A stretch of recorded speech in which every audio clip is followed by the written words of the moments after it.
Hello dear gentle friends, welcome to All Rounder Info. This is Gananath Shankar. ఆన్లైన్లో డబ్బులు సంపాదించాలనుకుంటున్నారా? 0% ఇన్వెస్ట్మెంట్తో ఒక్క రూపాయి కూడా ఇన్వెస్ట్ చేయకుండా ఫుల్ సేఫ్టీగా మీరు ఆన్లైన్లో డబ్బులు సంపాదించవచ్చు. ఇంట్లో కూర్చొని వందకు వందలు, వేలకు వేలు, లక్షలు కూడా సంపాదించవచ్చు. సో పార్ట్ టైమ్గా చేయొచ్చు, ఫుల్ టైమ్గా చేయొచ్చు. సో ఈ విధంగా రకరకాలైన వీడియోస్ని యూట్యూబ్లో కానివ్వండి, లేకపోతే ఫేస్బుక్ పేజెస్లో కానివ్వండి, ఇన్స్టాగ్రామ్లో కానివ్వండి, అన్ని సోషల్ ప్లాట్ఫామ్స్లో, మరీ ముఖ్యంగా వాట్సాప్లో మనకి లింకులు పెడుతూ ఉంటారు చాలా మంది. సరే, ఇటువంటి విషయాల్ని నమ్మడం ఎంతవరకు కరెక్ట్? పర్టిక్యులర్గా మనం ఈ వీడియోలో చూడబోతున్నది సర్వే చేయండి. జస్ట్ ఒక 5 నిమిషాల నుంచి 10 నిమిషాలు టైం స్పెండ్ చేసి మేము అడిగే క్వశ్చన్స్కి ఆప్షన్స్ కూడా మేమే ఇస్తాం, మల్టిపుల్ చాయిస్ క్వశ్చన్స్. సో ఈ ఆప్షన్స్లో ఏ ఆప్షన్ మీకు కరెక్ట్ అనిపిస్తుందో దాన్ని పెట్టండి. 5 నిమిషాలు 10 నిమిషాల్లో $2, $3, ఇండియన్ కరెన్సీలో చెప్పాలంటే 50 రూపాయల నుంచి 100 రూపాయల వరకు సంపాదించవచ్చు అని చెప్పి చాలా వరకు యాడ్స్ వస్తూ ఉంటాయి. Earn online just by doing some surveys అని చెప్పి దీనికి టైటిల్ కూడా పెడుతూ ఉంటారు. ముందంతా చూశారంటే అసలు 5 నిమిషాలు సర్వే చేస్తే వేలకు వేల డబ్బులు అని చెప్పి పెట్టేవాళ్ళు. బట్ జనాలు దీన్ని నమ్మట్లేదు. మరీ 1000 రూపాయలు, 2000, 5 రూపాయల సర్వేకి ఎవడిస్తాడరా అని చెప్పి నమ్మట్లేదని చెప్పి నమ్మసక్యంగా ఉండేలాగా 50 రూపాయలు, 100 రూపాయలు అని చెప్పి పెడుతున్నారు. మనం కూడా 50 రూపీస్, 100 రూపీస్ అంటే వాడికి పెద్దగా పోయింది ఏమీ లేదు.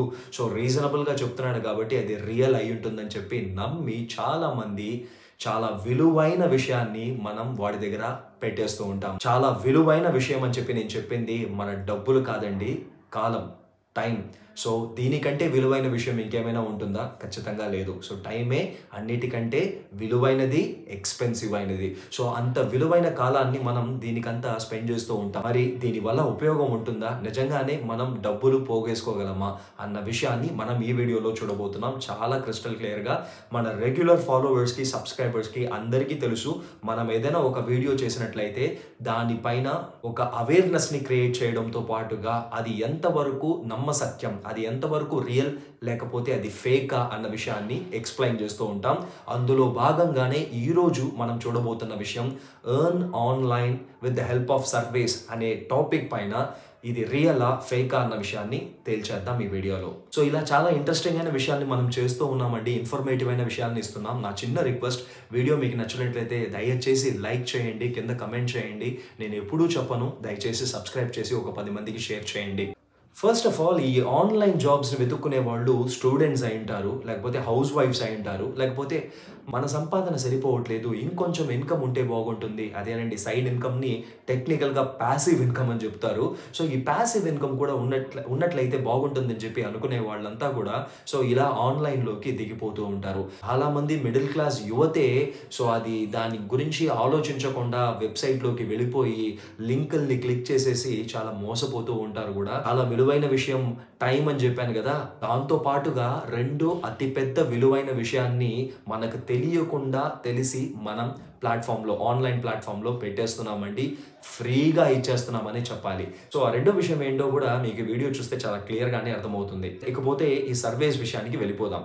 మీరు వాట్సాప్లో లింక్ క్లిక్ చేసి వెళ్ళినా, లేకపోతే ఫేస్బుక్లో లింక్ ద్వారా వెళ్ళినా, లేకపోతే గూగుల్లో సర్చ్ చేసి అక్కడ వెబ్సైట్ లింక్ని క్లిక్ చేసి వెళ్ళినా కూడా మ్యాక్సిమం ఆల్మోస్ట్ సర్వేస్ అంతా కూడా స్టార్టింగ్ మీకు ఇచ్చేది మీ గురించి మేము ఫస్ట్ ఆఫ్ ఆల్ కొన్ని విషయాలు తెలుసుకోవాలి, మీ ఇంట్రెస్ట్ల గురించి మేము తెలుసుకోవాలి, మీ పర్సనల్ డీటెయిల్స్ గురించి మేము తెలుసుకోవాలి. అలా తెలుసుకున్నట్లయితే మీరు ఎటువంటి సర్వీస్ని చేయగలరు, ఎటువంటి సర్వీస్ని మేము మీకు పంపించాలి అన్న విషయం పైన మాకు అవగాహన వస్తుంది. కాబట్టి ఫస్ట్ ఆఫ్ ఆల్ మీ పైన కొన్ని క్వశ్చన్స్ అడుగుతామని చెప్పి స్టార్ట్ అవుతాయి. 99.99% మీరు ఆన్లైన్లో సర్వే ద్వారా డబ్బులు సంపాదించాలని చెప్పి ఏ వెబ్సైట్కి, ఏ లింక్కి వెళ్ళినా కూడా కామన్గా ఉండే విషయం ఇదేనండి. సో ఫస్ట్ థింగ్ మన పర్సనల్ డీటెయిల్స్. సో ఇదేదో జాబ్ ఇంటర్వ్యూ అనుకోకండి. జాబ్ ఇంటర్వ్యూలో వెళ్ళినప్పుడు అడిగే ఫస్ట్ క్వశ్చనే say something about yourself అంటారు, సెల్ఫ్ డీటెయిల్ చెప్పమని చెప్తారు. అక్కడ మన కమ్యూనికేషన్ స్కిల్స్ తెలుసుకోవడానికి వాళ్ళు అడుగుతారు. ఇక్కడ వాళ్ళ కమ్యూనికేషన్ స్కిల్స్ వాడి మన డేటాని మొత్తం దోచేసుకుంటారనమాట. ఫస్ట్ క్వశ్చన్, మీ మ్యారిటల్ స్టేటస్ ఏంటని చెప్పి అడుగుతారండి. అటు ఇటుగా ఉంటాయి, దీని ఆర్డర్ మారచ్చు, బట్ క్వశ్చన్స్ మాత్రం కామన్గా ఉంటాయి. సో మీ మ్యారిటల్ స్టేటస్ ఏంటని చెప్పి అడుగుతాడు. ఆల్రెడీ మీ డిస్ప్లేలో కనిపిస్తుంది. సింగిలా, మ్యారీడా, మ్యారీడ్ వితౌట్ చిల్డ్రనా, డివోర్స్డా, విడోవరా, ఇవన్నీ ఎందుకండి బాబు? సో సింగిలా, మ్యారీడా అని చెప్తే సరిపోదా? మన పిల్లల గురించి కూడా అడగాల్సిన అవసరం ఏముందని చెప్పి అనుకుంటున్నారా? మరి మీ గురించి అంటే కంప్లీట్ డీటెయిల్ వాడికి తెలియాలి కదా! సో వాడు వలేసింది మీకు కాదు, మీ కుటుంబం మొత్తానికి అన్న విషయం ఈ క్వెషన్ ద్వారా మనం తెలుసుకోవాలన్నమాట. ఏంటి వల అన్ని విషయం ఒక్కొక్క క్వెషన్ రివీల్ చేస్తూ ఉంటే, నేను ఎక్స్‌ప్లెయిన్ చేస్తూ ఉంటే మీకు అర్థమవుతుంది.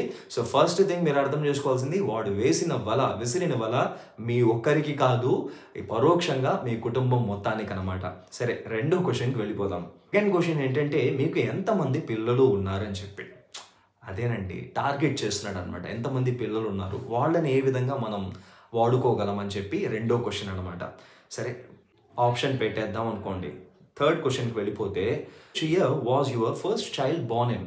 సో మీ మొదటి సంతానం పుట్టిన సంవత్సరం చెప్పండి. వయసును క్యాల్కులేట్ చేయాలి కదా. ఎంత తెలివిగా ఏజ్ని అడగకుండా ఇండైరెక్ట్గా ఇయర్ని అడుగుతున్నాడు చూడండి. ఇలా ఇయర్ తెలుసుకోవడం వల్ల వచ్చే ప్రయోజనాలు వాడికి చాలా ఉన్నాయి. ఆ విషయాల్ని పోగా తెలుసుకుందాం. సో ఇది నెక్స్ట్ క్వశ్చన్. తర్వాత చూస్తే, how many adults are there living in your household. మీ ఇంట్లో ఎంతమంది పెద్దవాళ్ళు ఉన్నారు అది తెలుసుకొని ఏం చేస్తాడు? మేబీ జగనన్న పథకం, చంద్రన్న పథకం ఏమైనా మనకి తీసుకొస్తాడా? సో మనకేమైనా పెన్షన్లు ఏమైనా ఇప్పిస్తాడా పెద్దవాళ్ళకి? కాదండి, మన దగ్గర నుంచి దోచుకోవడానికి వేసిన ప్లాన్ ఇది. చూడండి, are you the main wage earner? Main wage earner is that person who contributes the main portion to your household income. మీ కుటుంబంలో మీరే బ్రెడ్ విన్నరా అని అడుగుతున్నారు. అంటే మిమ్మల్ని నమ్మే మీ కుటుంబం బ్రతుకుతుందా? మీరే మీ కుటుంబాన్ని పోషిస్తున్నారా? మీరే హెడ్ ఆఫ్ ద ఫ్యామిలీనా? సో ఇందులో ఇన్ని క్వశ్చన్స్ ఉన్నాయి. సింపుల్గా వాడు అడిగేశాడు, కానీ ఇందులో ఎన్ని అర్థాలు ఉన్నాయి. ఎందుకంటే మీరే కుటుంబం విన్నర్ అనుకోండి, మీరే బ్రెడ్ విన్నర్ అనుకోండి, మీకు పెద్దవాళ్ళు అయ్యచ్చు కదా.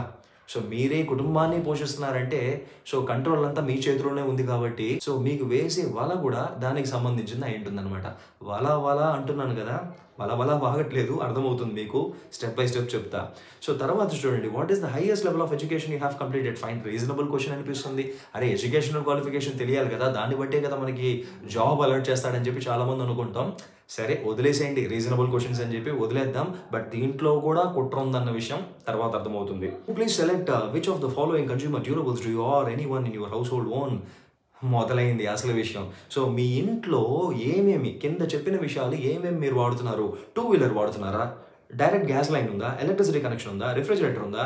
మీకేమైనా ల్యాండ్స్ ఉన్నాయా? లేకపోతే మీకేమైనా ఎల్పిజి స్టవ్ ఉందా? సో ఇవన్నీ అడుగుతున్నాడు. ఇంత అక్కర ఎందుకు రా వాడికి? సో వాడు కూడా నాకు జాబ్ ఇవ్వడానికి నా కుటుంబ విషయాలు అడిగావు, ఓకే. మా ఇంట్లో ఆ కనెక్షన్ ఉందా, ఈ కనెక్షన్ ఉందా అని అడుగుతున్నావు. లేకపోతే ఇంటికి తీసుకొచ్చి ఏమైనా ఎల్పిజి కనెక్షన్ ఏమైనా ఇస్తావా అని చెప్పి డౌట్ వస్తుంది కదా. ఆ పని కూడా చేస్తాడు వాడు ఇండైరెక్ట్గా వేరేలాగనమాట. నెక్స్ట్ క్వశ్చన్ కూడా ఇంతకుముందు క్వశ్చన్ లాంటిదే. మీ దగ్గర ఐప్యాడ్ ఉందా? లేకపోతే ట్యాబ్లెట్ ఉందా? కంప్యూటర్ ఉందా? ల్యాప్టాప్ ఉందా? కలర్ టెలివిజన్ ఉందా? బ్లాక్ అండ్ వైట్ టెలివిజన్ పెట్టుకున్నా నీకేంటి అని చెప్పి అనిపిస్తుంది కదా. సరే, సో తర్వాత సెట్ టాప్ బాక్స్ ఉందా? అంటే ఫర్ ఎగ్జాంపుల్ కూడా చెప్పాడు క్రిస్టల్ క్లియర్గా. సెట్ టాప్ బాక్స్ అంటే మనం కన్ఫ్యూజ్ అయిపోతామని చెప్పి ఎగ్జాంపుల్స్తో సహా ఇచ్చాడు. టాటా స్కైయా, ఎయిర్టెల్ టీవీనా అని చెప్పి. తర్వాత స్మార్ట్ ఫోన్ ఉందా? స్మార్ట్ ఫోన్కి ఇంటర్నెట్ ఉందా? అదే స్మార్ట్ ఫోన్ అంటేనే ఇంటర్నెట్ ఉంటుంది కదా. సో తర్వాత హై స్పీడ్ ఇంటర్నెట్ కనెక్షన్ మీ ఇంట్లో ఉందా? హై స్పీడ్ ఇంటర్నెట్ కనెక్షన్ ఉంటే ఇంటి దగ్గరకు వచ్చి వైఫై పాస్వర్డ్ ఏమైనా అడుగుతాడా? ఏమో, అడగచ్చు. చూడండి, ఇట్లాంటి క్వశ్చన్స్ ఎన్ని వస్తున్నాయి. తర్వాత మీ ఇంట్లో ఎయిర్ కండిషనర్ ఉందా? మైక్రోవేవ్ వేవన్ ఉందా? వాషింగ్ మిషన్ ఉందా? సీలింగ్ ఫ్యాన్ ఉందా? 4 వీలర్ ఉందా? అసలు వీడు మన గురించి తెలుసుకుంటున్నాడు అనుకుంటున్నారా? ఇప్పటికే చాలా మందికి అర్థమైపోయి ఉంటుంది కదా. వీడు మన డేటాని కలెక్ట్ చేస్తున్నాడండి. మన ఫ్యామిలీలో ఎంతమంది ఉన్నారు, ఎంత మనం సంపాదిస్తున్నాము, మన ఇంట్లో ఏ ప్రోడక్ట్స్ ఉన్నాయి, ఏ ప్రోడక్ట్స్ లేవు. సో ఈ ప్రోడక్ట్స్ ఉంటే ఈ ప్రోడక్ట్స్కి సంబంధించిన సర్వీసెస్ వాడికి కావాలి కదా. ఆ డేటాని సర్వీస్ సెంటర్కి అమ్మేస్తాడు. ఈ ప్రోడక్ట్స్ లేకపోతే ఆ ప్రోడక్ట్స్ తెచ్చుకోవడానికి కొన్ని కంపెనీస్ ఆ ప్రోడక్ట్స్కి సంబంధించిన వెబ్సైట్కి మన డేటాను అమ్మేస్తాడు. మనకి చాలామందికి మనకి సంబంధం లేకుండా కొన్నిసార్లు మీకు ఇది లేదు కదా, మీరు దీనికోసం వెయిట్ చేస్తున్నారు కదా, కొనుక్కోండి అని చెప్పి ఒక మెసేజ్ వస్తూ ఉంటుంది. మనకు కూడా ఆశ్చర్యంగా ఉంటుంది. అరే, మనం లేనప్పుడు ఏమైనా వీడు ఇంటి తాళాలు బద్దలు కొట్టుకొని లోపలికి వచ్చి చూశాడా మన ఇంట్లో వాషింగ్ మిషన్ లేదని కరెక్ట్గా మెసేజ్ పెట్టాడని చెప్పి? మనకు తెలియకుండా మనము, లేకపోతే మన కుటుంబ సభ్యులు ఎవరో ఒకరు ఇటువంటి ఎంసీక్యూ క్వశ్చన్స్కి, మల్టిపుల్ చాయిస్ క్వశ్చన్స్కి ఆన్సర్ పెట్టడం వల్ల వచ్చిన ఫలితం అండి అది. సో ఫస్ట్ ఆఫ్ ఆల్, మీకు అట్లాంటి మెసేజ్ వస్తే మీ కుటుంబ సభ్యులను అందరినీ అడగండి, ఎవరైనా ఏమైనా డేటా ఇచ్చారేమో. ఖచ్చితంగా ఇచ్చే ఉంటారు, ఒకటి లేకపోతే ఇంకొక సందర్భంలో. తర్వాత వచ్చాడు చూడండి విషయానికి. క్రెడిట్ కార్డులు ఎన్ని ఉన్నాయి? క్రెడిట్ కార్డు ఉన్నాయి అనుకోండి, ఇంకా ఎక్స్ట్రాగా క్రెడిట్ కార్డ్ కావాలని చెప్పి అడుగుతాడు. పర్సనల్ లోన్స్ ఏమైనా కావాలని చెప్పి మెసేజెస్ వస్తాయి. ఇది కాకపోతే క్రెడిట్ కార్డ్ అప్లై చేసుకోండి అని చెప్పి కొత్తగా ఇంకొక మెసేజ్ వస్తుందన్నమాట. తర్వాత క్వశ్చన్ చూడండి, ఎన్ని క్రెడిట్ కార్డ్ బిల్స్ ని లాస్ట్ 2 months లో మీరు పే చేశాడని చెప్పి అడుగుతాడు. క్రెడిట్ కార్డ్ బిల్ మనం ఏమైనా బాకీ పెట్టుంటే వాడేమైనా పే చేస్తాడు అనుకుంటారా? కాదండి, మన క్రెడిట్ స్కోర్ని చెక్ చేయడానికి, లోన్ ఎలిజిబిలిటీని చూసుకోవడానికి మనం కరెక్ట్గా పే చేస్తున్నట్లయితే ఇండైరెక్ట్గా వాడు సిబిల్ని చెక్ చేసి ఏ విధంగా చెక్ చేస్తాడంటారా? డేటా చోరీ అనేది చాలా సులువుగా మనమే ఇచ్చేస్తున్నాం వాడికి అవకాశాన్ని. సో మనకి చాలా మందికి మెసేజెస్ వస్తూ ఉంటాయి, మీ క్రెడిట్ స్కోర్ బాగుంది, మీరు లోన్స్ అప్లై చేసుకోండి అని చెప్పి. మన క్రెడిట్ స్కోర్ వారికి ఎలా తెలుసు అంటే, ఈ విధంగా మనం ఎక్కడో చేసిన ఒక గొప్ప పని అన్నమాట దానికి కారణం. సో ఇంతకుముందు చెప్పుకున్నాం కదా, head of the family main ఉద్యోగం చేసేది ఏంటి, ఏ ఉద్యోగం అని చెప్పి అడుగుతున్నాడు ఇక్కడ. దాన్ని బట్టి స్కెచ్ చేస్తాడనమాట. సో ఇలా మీరు సర్వే కనుక కంప్లీట్ చేసినట్లయితే మీకు డబ్బులు వచ్చేస్తాయా అంటే, దీంట్లో మళ్ళీ రకరకాలు ఉన్నాయండి. కొంతమంది ఏంటంటే 1-2 సర్వేస్కి కొంత డబ్బుని డాలర్స్ గానో లేకపోతే ఇండియన్ ఐఎన్ఆర్లో కానీ చేస్తారు. సో ఐఎన్ఆర్లో చేసినట్లయితే దాన్ని మనం ఇమీడియట్గా బ్యాంక్కి ట్రాన్స్ఫర్ చేసుకోవచ్చా అంటే అవకాశం లేదు. ఇంత లిమిట్ అనేది ఉంటుంది, ఒక 1000 రూపాయలు సంపాదించుకోండి, దాని తర్వాత మేము ట్రాన్స్ఫర్ చేస్తాము, అంతవరకు చేయమని చెప్పి. సో డాలర్స్ అయితే కూడా దానికి ఒక లిమిట్ ఉంటుంది, $25 అనో $30 అనో $50 అనో ఉంటుంది. దాని తర్వాత మాత్రమే మనం ట్రాన్స్ఫర్ చేసుకోగలం. సో మీరు తెలుసుకోవాల్సిన అతి ముఖ్యమైన విషయం ఏంటంటే, సో ఈ $50 కానీ $500 కానీ పెట్టాడు అనుకోండి, ఫస్ట్ ఒక 200-300 రూపాయల వరకు మనకు తెలియకుండానే సర్వీస్ పంపిస్తూ ఉంటాడు, యాడ్ అయిపోతూ ఉంటాయి. కొంచెం తక్కువ టైంలోనే అయిపోవచ్చు అని చెప్పొచ్చు. లక్ బాగా క్లిక్కితే ఇంకా త్వరగా కూడా అయిపోవచ్చు, క్లిక్కకపోతే చాలా లేటుగా కూడా అవ్వచ్చు. బట్ మీరు గుర్తుపెట్టుకోవాల్సిన విషయం, ఆ $500 అనే విషయాన్ని మీరు ఎప్పుడూ అందుకోలేరు, ఎన్నో సంవత్సరాలు కానీ ఎన్నో నెలలకు కానీ అందుకోలేరు అనే విషయాన్ని తెలుసుకోవాలి. కొన్ని వెబ్సైట్స్ అయితే మూసేసుకుంటారు కూడా, ఆ లోపల సర్వీస్ని కూడా క్యాన్సిల్ చేసేసి ఉంటారు. సో ఇది అందుకోవడం అనేది చాలా వరకు అసాధ్యమైన విషయమే. రెండో విషయం ఏంటంటే, డబ్బులు కాకుండా కూపన్స్ ఇస్తారండి. ఫ్లిప్కార్ట్ కూపన్ అని చెప్పి, మింత్రా కూపన్ అని చెప్పి, అమెజాన్ కూపన్స్ అని చెప్పిస్తారు. సగం వరకు ఈ కూపన్స్ మనకి రావు, ఒకవేళ వచ్చినా అవి పనిచేయవన్న విషయాన్ని మీరు గుర్తించాలి. సో ఫైనల్గా మీకు తెలుసుకోవాల్సిన విషయం ఏంటంటే, నేను ఆల్రెడీ చెప్పాను కదా, మొదటి విషయం మనం ఇచ్చేది మన విలువైన కాలం అని చెప్పి. రెండో అతి ముఖ్యమైన విషయం, చాలా చాలా విలువైన విషయం ఈరోజు కాలంతో పాటుగా మన డేటా అండి. మన డేటా వాడికి ఎంత వాల్యుబుల్ అంటే, మీరు నమ్ముతారో నమ్మరో, ఒక సర్వే ప్రకారం భారతదేశంలో ఉండే ఒక్క ఇండివిజువల్ యొక్క డేటా యొక్క వాల్యూ ఆన్ అన్ యావరేజ్ చూస్తే కొన్ని లక్షలు అని చెప్పి చెప్తున్నారు. అంటే లక్షలంటే ఒక వ్యక్తికి అమ్మడం వల్ల కాదండి, రకరకాల వ్యక్తులకి, సంస్థలకి మన డేటాని వాళ్ళు అమ్మేస్తూ ఉంటారు. మనం ఫ్రీగా ఇస్తే దాన్ని వాళ్ళు సొమ్ము చేసుకుంటున్నారు. డబ్బా సొమ్ముని దోచుకుంటున్నారా అని చెప్పి అడగాలనిపిస్తుంది కదా.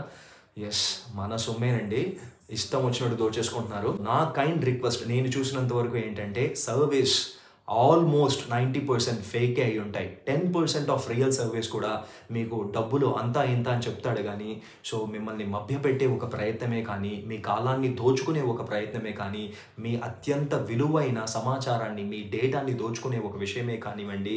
సో మరొకటి కాదు, మీ డేటానే కాదు, ఆల్రెడీ క్లియర్గా చెప్పాను, మీ ఫ్యామిలీ డేటాని వీడికి చాలా ఈజీగా మీరు అందజేస్తున్నారనే విషయాన్ని గుర్తుపెట్టుకొని సర్వీస్లోకి ఎంటర్ అవ్వండి. So my conclusion is, please don't do this kind of service. It is simply waste of time. Finally, I will catch you up in another interesting and useful content. Till then, this is Gananath Shankar signing off from this particular video. Stay safe, stay healthy.